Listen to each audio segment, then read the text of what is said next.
All right, today we're going to talk about something that is totally changing the game for how software gets made.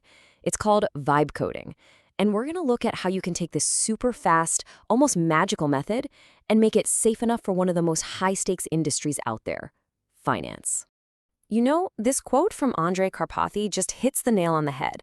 It really is a completely new way of thinking. You're not sitting there meticulously crafting every single line of code.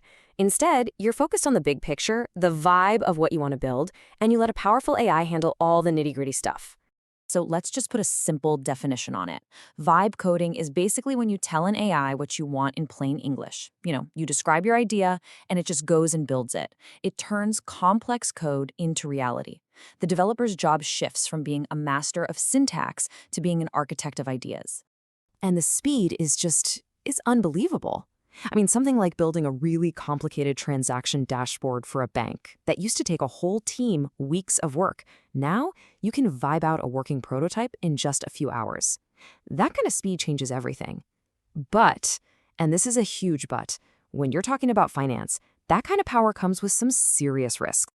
So first, let's just soak in the promise here for a second. This really is a revolution. We're talking about a future where pretty much anyone can build powerful software just by describing what they want. It opens up innovation to so many more people and accelerates everything at a pace we've just never seen. And here we go. This is the heart of the problem. What happens when this incredible, super fast process goes completely off the rails, especially in a field like finance, where one tiny mistake can spiral into massive legal and financial disasters? This really lays out the core culture clash we're dealing with. The whole tech world, especially startups, was built on this idea of move fast and break things. But in banking, the absolute requirement is zero failure. You just can't break the system when you're dealing with people's money. The stakes are way too high. So a simple word like bug just doesn't cut it here. We need a new term for this kind of failure, a derailing. This isn't just a typo in the code. It's a systemic problem. Because AIs are probabilistic. They make incredibly good guesses. They don't operate on logical certainty. And in finance, a good guess can be a terrifying prospect. So it's really important to understand how these things derail. We can actually break it down into three main categories. First, there's the determinism gap. An AI might give you the right answer 99 times, but on the 100th time, it just randomly makes something up. Then you have hallucination, which is as wild as it sounds. The AI can literally invent fake code libraries that create huge security holes. And finally, it can generate this tangled, messy code that is just impossible for a human to ever audit or understand, which is a compliance nightmare. So, how do we get all that incredible speed of vibe coding without the catastrophic risk of it all derailing? Well, the solution is really quite elegant, and it actually takes its inspiration from human psychology. It's all about giving the AI two brains instead of one.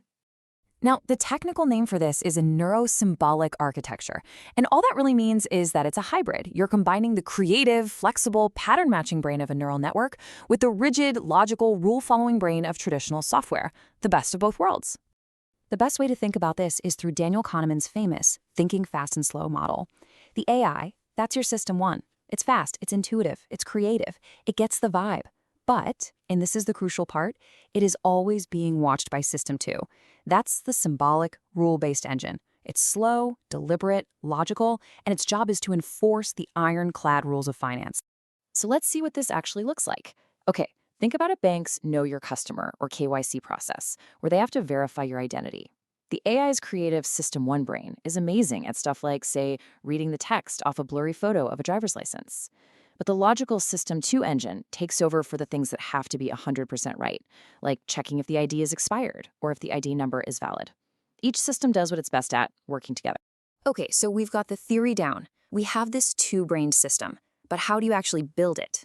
Well, you do it by creating a set of what we'll call digital guardrails. These are specific tools that basically force the creative AI to stay on the road and not veer off into dangerous territory. So the first guardrail is a tool called Pydantic. And you can think of this as the system's relentless fact checker.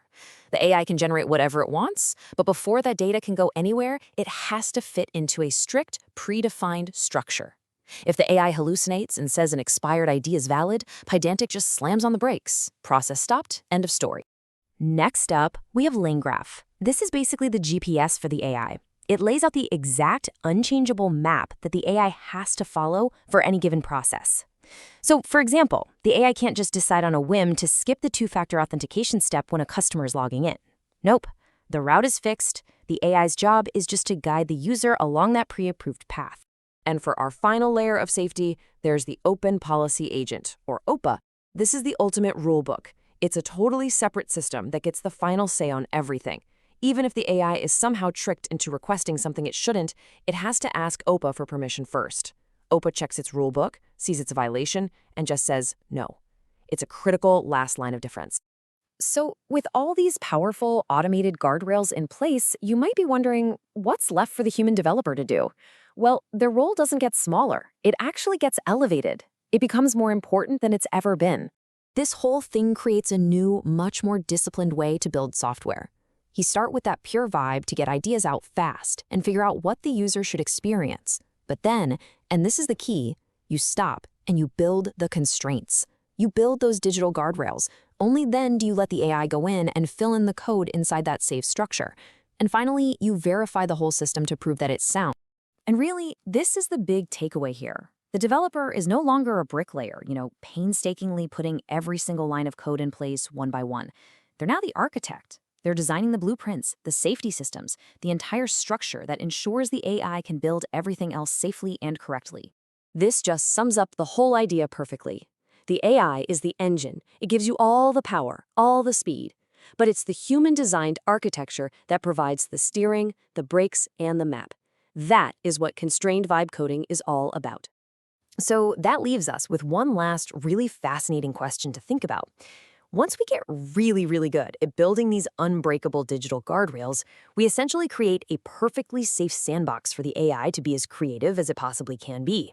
So what incredible new tools and experiences become possible then? That is the next frontier.